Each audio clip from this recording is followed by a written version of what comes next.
My name is Nilmarie Zapata, and I am a Latina role model because I believe that you can overcome any circumstances that come in your way and be the best version of yourself. Hello, I'm Sandra Rivera, and I'm a Latina role model.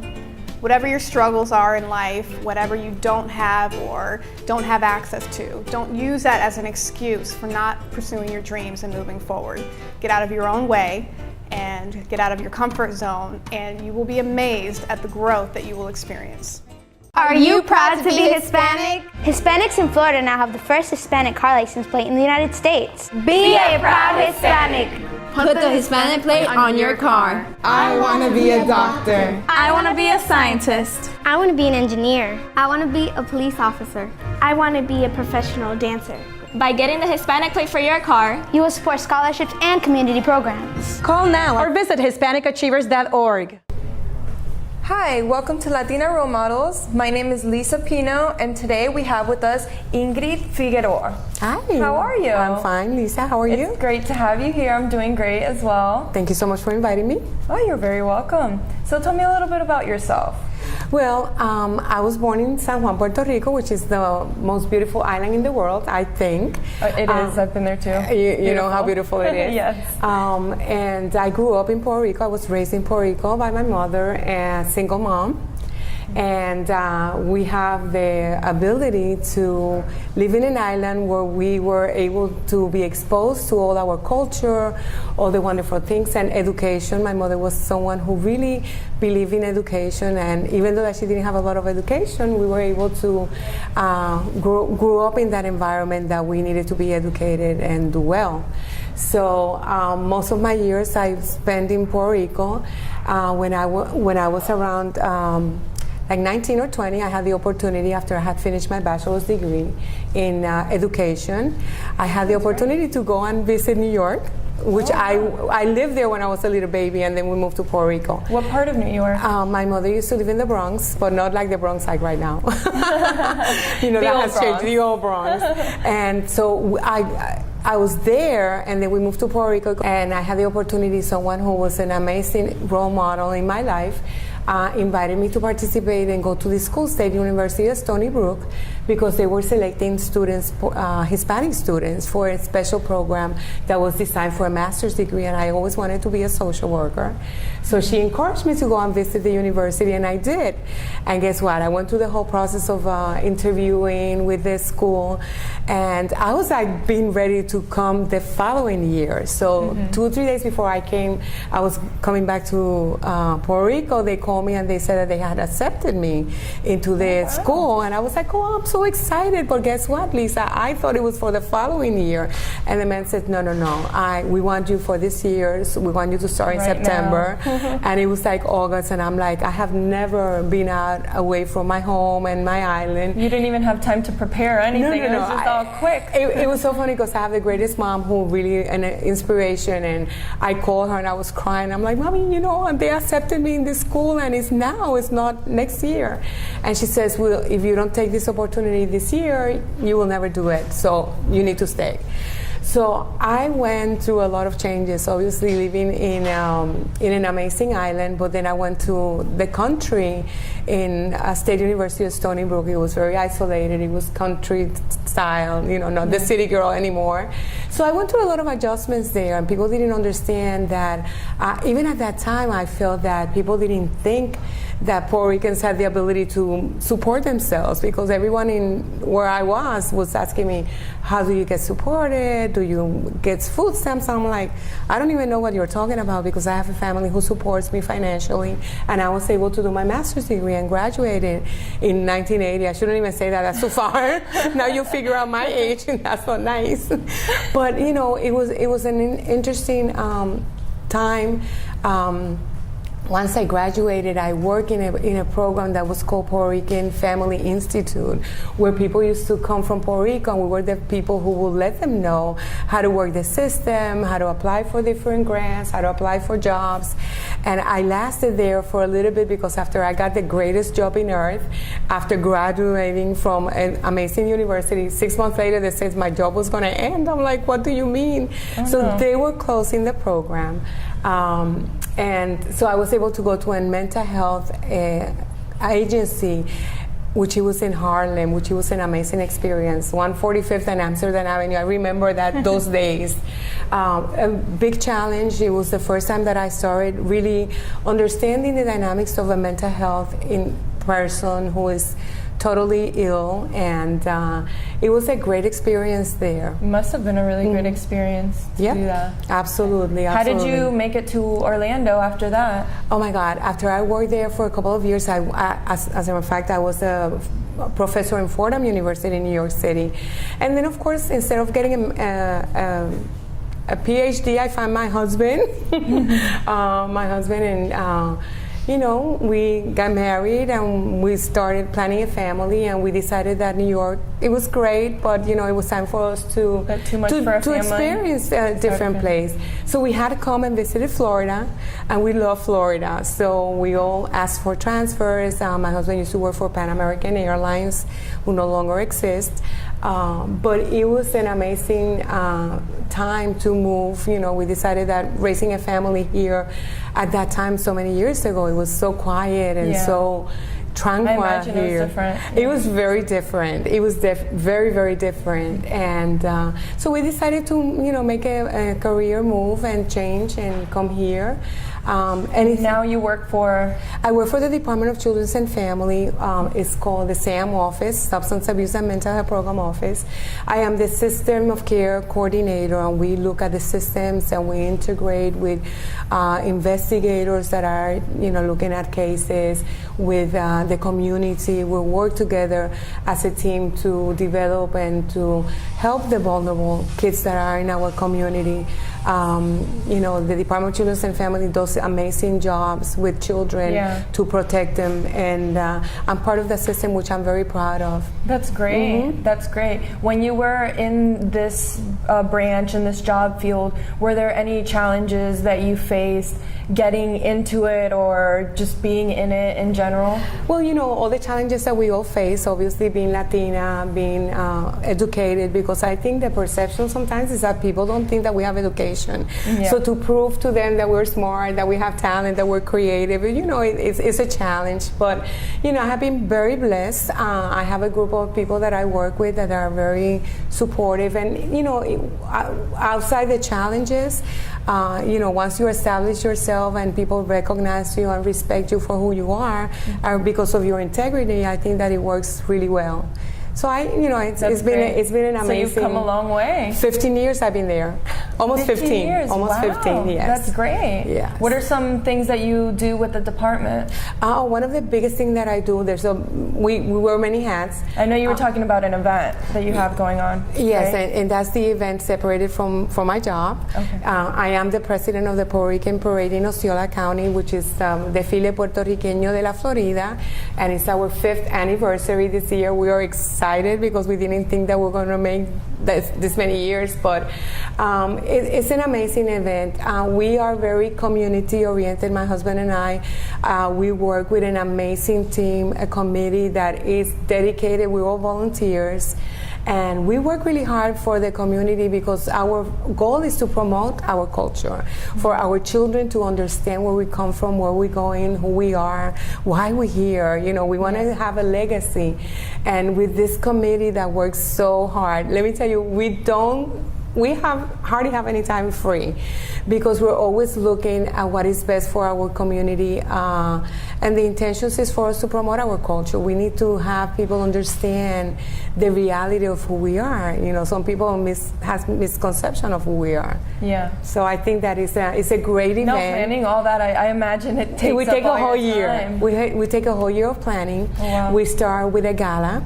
Actually, we start with a pageant. We're looking for girls of 5 and up to 21, and this year we decided, because we have nothing to do, we decided to have a golden age era. So we're looking for 60-year and older because we want to have a representative of that age. Yeah. And we do a gala where we really look at people in the community who have done well and no one recognizes them. So we have Premio Borinquen that we provide that to people, like I said, on notice. There's a lot of heroes out there that no one knows who they are. So we try to recognize them.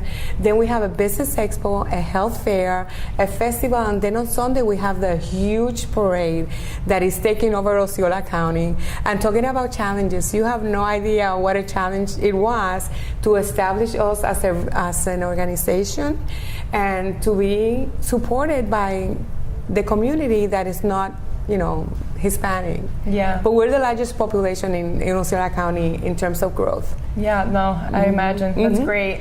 So we're excited. great. This year we have, like I said, it's our 5th anniversary, so we are really happy because we didn't think that we were going to make it this far. But we are with the committee that works very, very hard to get all the things that we need. What would you say some of your goals for this is, or for your life in general? Well, one of our goals this year is to have the nicest 5th anniversary. We have people coming, so many delegations from Puerto Rico that have made a commitment already, so we are excited about that they're going to bring culture, vejigantes, they're going to bring artesanos, all that wonderful things from our culture. And in my personal life, obviously, I have a family, I have a grandson who's adorable. Oh, but my girls are adorable too. And, to be able to provide for them and to teach them who we are and why we're doing this and why do we sacrifice all the things that we do with this committee to be able to continue to show and for people to respect our cultures. Yeah, I think that's an amazing thing. That's and great. We love what we do.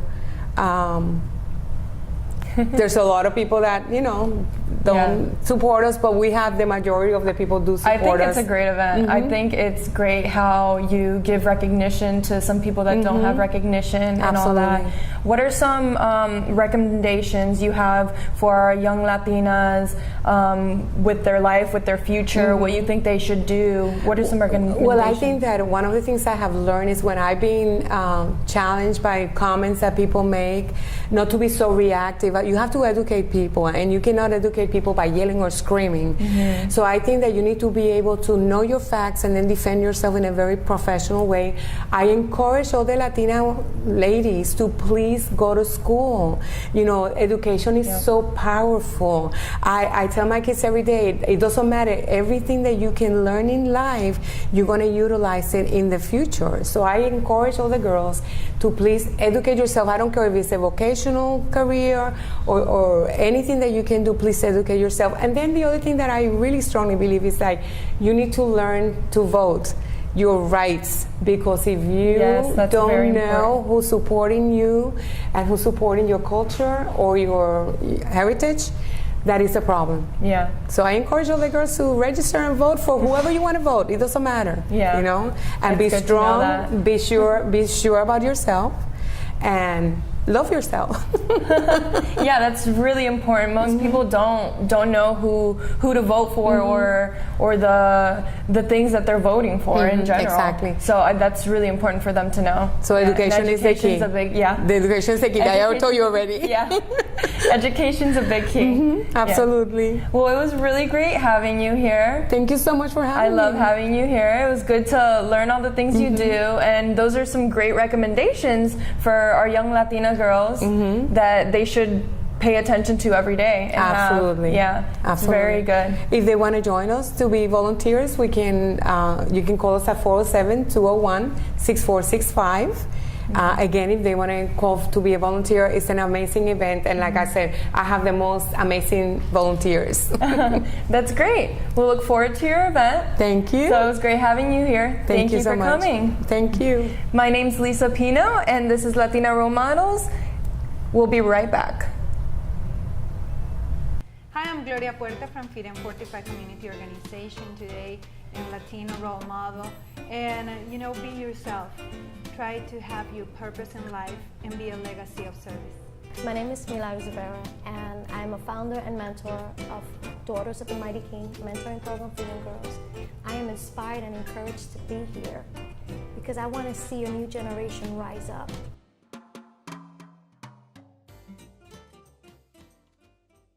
My name is Nilmarie Zapata, and I am a Latina role model because I believe that you can overcome any circumstances that come in your way and be the best version of yourself. Hello, I'm Sandra Rivera, and I'm a Latina role model. Whatever your struggles are in life, whatever you don't have or don't have access to, don't use that as an excuse for not pursuing your dreams and moving forward. Get out of your own way and get out of your comfort zone, and you will be amazed at the growth that you will experience. Are you proud to be Hispanic? Hispanics in Florida now have the first Hispanic car license plate in the United States. Be a proud Hispanic. Put the Hispanic plate on your car. I want to be a doctor. I want to be a scientist. I want to be an engineer. I want to be a police officer. I want to be a professional dancer. By getting the Hispanic plate for your car, You will support scholarships and community programs. Call now or visit HispanicAchievers.org. Welcome to another edition of Latinas Role Models. Hi, my name is Alma Otero and I'm the co-host of the show today. And today we have the pleasure to have Lisa Garrigas. Did I say it right? Yes, Lisa or Garrigas. Correct me if I'm wrong. I'm terrible when it comes to last names. No, that's fine. Garrigas, both the English and Spanish way. Garrigas in Spanish. So tell me a little bit about yourself, Lisa. I am a Puerto Rican and Dominican teacher for Orange County right now. I was born and raised in New York. My family moved here when I was in high school or starting high school. So I came here, and right around college I moved to UCF to pursue my degree in education, and now I'm here. So tell me a little bit about the transition, being raised in New York and now living here in Florida. That's a big change. It is a big change. New York is very city-like. At first, I did not like the idea, but I tell my dad all the time that I thank him for making that decision for me, because I truly believe that this is where God wanted me to be so that I could grow in the field of education. I was able to just do so much in the years of my life being here in Florida, and I felt that I had to be a bigger role model for my family. And what I mean by that is, my parents are hard workers, but I'm the first generation graduate in my family. So I just always knew that I had big shoes to fill, especially being a Latina, where a lot of people in my family looked up to me. So I knew that I had to do it right the first time around. And so it's been a challenge throughout my life, but it's been a wonderful transition. And I'm glad that I am able to have still my experiences growing up in New York as a child, knowing where I've come from and knowing where I am now. It makes me who I am today. So which raises the questions. You mentioned about challenges. So I know that the road is not always easy at the beginning. I mean, you not only just live in New York. I mean, New York, it's a big city, but also it could be a place where you can either excel in a career, but at the same time you kind of go into a path that is not the best, and it's come with a lot of pressure, because you said your parents are Dominican, Puerto Rican, so we already have a mixture of two cultures, living in New York, then transition to here, Florida. So mention about the struggles that you had to deal with growing up. Well, growing up, where I lived in Brooklyn, it was predominantly African American population, and I just remember being the minority there. And so I come to Florida, we lived near the beach in a retired community, and again, I was the minority there. Oh boy. And so I made friends wherever I went, and especially moving to college, it allowed me to broaden my friends and relationships with people of all different cultures. So it was quite a challenge. Growing up, we're so used to eating, the same foods and doing the same things and same traditions. But when I actually was able to move and live on my own, that's where I've experienced the most growth in relationships, where I tried new things and I tried to be different than how I was raised. And that was a challenge, but it was wonderful, and I met a lot of wonderful people through it. Another challenge was being the first generation graduate in my family, in my immediate family, where it was challenging because I didn't have someone to kind of show me the ropes of what to do, where to go, how to seek counseling, how to get scholarships and things like that. So I just felt that it was a constant struggle But you know, I am here to say that for other Latina women, there are many scholarships that you can have just being Latina women, being a first-generation graduate. And so I'm hoping that my challenges and my struggles can help other women someday, because it was tough and it was hard, and I had to work through college and, you know, pay my rent and bills and everything up until now, but it was so worth it, and it just kept me going. Yeah, so where did you find that strength for you to keep going when things got tough? When some doors closed and you just wanted to give up? Yeah, truthfully, I listen to a lot of motivational speeches because the road to success isn't always easy. And I know that from the most successful people now that I look up to, it wasn't always easy for them. That's true. So I listened to a lot of motivational speeches, and when I felt that I really hit rock bottom, so to speak, living on my own, just having to provide and do things for my own, that's when I really found God. And through prayer and a lot of the values that I learned as a Christian, it really helps me today. Yes, that's great that you find that inspiration, whether the emotional speaker through God is always to keep you going. And now look, you're looking at your past, where you were versus where you are now. You know that you've come a long way. Right. So what's ahead for you? What plans do you have? What is ahead? And that's interesting that you say that, because growing up, when I finally realized what I wanted to do, and now that I finally found my purpose, which is in educating children, I don't want to stop there. It's like, now that I have mentors and I see where I could be, I just wanted to keep going. So I'm actually back in school right now. I'm in my master's program at the University of Central Florida to become a leader in education. So I have a year left. I'm doing great. I don't know how, because it's very tough. But hopefully when I'm done, I'm looking forward to becoming a school principal where I can help a greater population. That's great. So when did you decide that you wanted to become a teacher? Did you had growing up in school someone that you look after that was a teacher and said, I want to be her? It's fun what she does.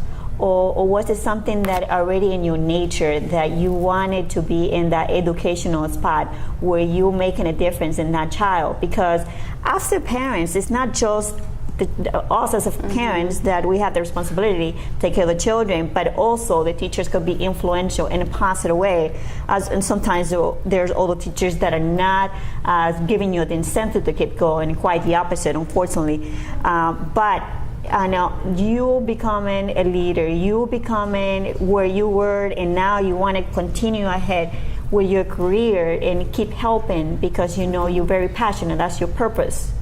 Right. So when did that all happen? Yes. I believe that all the teachers in my life have had a significant influence on me. Of course, I've had teachers that were greater than others, but even the ones that were, quote, not as great, definitely just showed me what I wanted to be like when I was a teacher. So it is different, and it may vary according to the student, according to how we learn and what we like and what our interests are. But I believe that I really found my passion in teaching when I was pursuing my AA, just my general education degree. I, at that time, knew that I wanted to become something to help children. I just didn't necessarily know. And looking back at it, I feel that what was introduced to me in finalizing my decision was when I volunteered at the hospital. I volunteered working with nurses, and they told me their story about how their family life, you know, they were struggling in their family life because they were always on call, or they worked 12 hours and they could never really take, you know, a vacation, you know, as frequently as they may have wanted. And as a teacher, you know, in wanting to have a family of my own one day, the schedule is amazing, and you know, you could have summers off, and you could still be an influence to so many children. So that was one thing that finalized my decision, and now that I'm here, I love it. Just being in the classroom, even having a bad day or a rough day, and hearing just the feedback from the children and seeing their smiles and just how caring when they hug you, right, and they say I love you. Don't you like that? Non-judgmental. Yeah, it really Yes. does warm my heart. And hearing feedback from parents about how wonderful their child's experience has been, or if they're talking about things at the dinner table, things that we've learned, that all just gives me consumes my heart like with a consuming fire, and it just makes me want to keep going. Yeah. I think becoming a teacher, it's a gift. Yes. It's not for everyone. Yeah, I think everybody comes with a purpose, and that is your purpose. And I'm happy to hear that you enjoy it and you're making a difference in those children. Now, and so what would you think that if you look at the camera right now, I mean, there's many girls right now, teenagers that undecisive, they like children, they are watching right now your story, and they're saying, I want to be her. What is the message you want to leave them tonight? Wow. I guess if I can sum it all up, one quote that I've heard that really stuck to me till now is, if you're looking for the perfect moment, there will never be a perfect moment. So you have to create it. You have to create your perfect moment. You have to just keep positive thoughts, and if you have something that inspires you or that you look up to, reach out for that at times of struggle, because there will be times of struggle. That's for sure. There's going to be times where it's going to get tough. It's going to be times where you're not going to feel like waking up and studying. You want to have some fun. And do you remember those days, Lisa? Oh, yes. Did you have some of those days? You have to recoup. There are times where you just have to put the books aside, give your brain a little bit of rest so that you can recharge. But I would also recommend having an accountability partner. A lot of times, just having someone close to you and telling them what you want to do and having them help you, hold you accountable was a blessing for me, because you don't want to disappoint people. I don't like disappointing people. So when people ask me, like, did you do that? Oh, how's school going? Did you get those A's like you wanted to get? It holds you accountable. So have an accountability partner, have a mentor, and just really just look towards those people and people who inspire you at times of need. Yes, and but accountability, it's important, but also keep your focus on where do you want to see yourself. Yes. I think that's important, because we sometimes get caught up on the all the things that get us distracted, that give us that excitement to hang out with friends, have fun, and there's so many ways that we can get distracted, because it provides that temporary fun time and relief time. But in the end, if we don't keep that focus, what's going to happen? We lose track of that. But it's been a pleasure having you, Lisa. It was a pleasure speaking with you and being here. Yes, thank you for coming over and visit us here. Well, we'll wrap up for tonight. Bye, everybody. Bye.